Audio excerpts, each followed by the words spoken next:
Garcia दे ओर्ता एक पुर्तगाली चिकित्सक, हर्बलिस्ट और प्रकृतिवादी थे जो 1501 से 1568 तक जीवित रहे। एक प्रचुर व्यक्तित्व जिन्होंने चिकित्सा, फार्माकोग्नोसी और एथनोबॉटनी में महत्वपूर्ण योगदान दिए। उन्होंने हर्बल दवाइयां विकसित की और भारत में औषधीय और आर्थिक पौधों पर कई रचनाएं प्रकाशित की। उन्होंने अहमदनगर में एक चिकित्सा अभ्यास स्थापित किया, जहां वे निजाम शाही वंश के बुरहान निजाम शाह एक के चिकित्सक थे। वो सुल्तान के बेटे के शिक्षक भी थे और दरबार में राजसी सम्मान प्राप्त करते थे, जहां उन्होंने कई बार सुल्तान के घुड़सवार जनरल फिरंगी खान के साथ मुलाकात की और भोजन किया। डे ओर्ता अकेले यहूदी नहीं थे जिन्हें मुस्लिम शासकों के दरबारों में स्वागत मिला।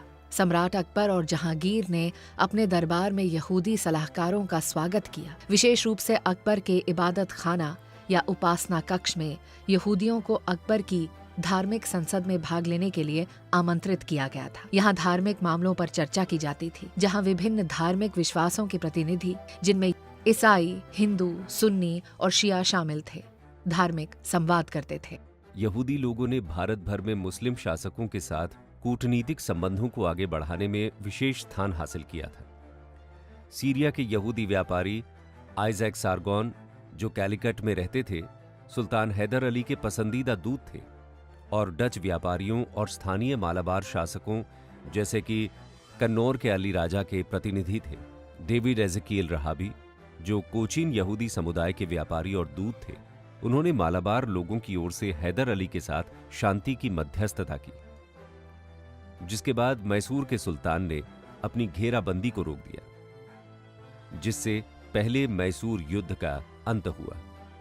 यहूदी लोग भारत के विभिन्न मुस्लिम शासकों के अधीन नागरिक और आर्थिक मामलों में सक्रिय थे। 1891 में नवाब सिद्दी अहमद खान जिंजीरा के शिदी शासक ने शालोम बापूजी इजराइल वारघरकर को अपना खरबारी या प्रधानमंत्री नियुक्त किया। वह नवाब के प्रशासन में इतने लोकप्रिय थे कि उन्हें खान साहब की सम्मानित उपाधि दी गई। नवाब और उनके यहूदी खरबारी ने मिलकर ऐसे सुधार लागू किए जिन्होंने जिंजीरा राज्य को बदल दिया, फसल की उत्पादकता और राज्य राजस्व को बढ़ाया, सामुदायिक सौहार्द बना रहा और जिंजीरा के समृद्ध यहूदी समुदाय के लिए सिनेगॉग, प्रार्थना कक्ष और शमशान भूमि का निर्माण किया गया।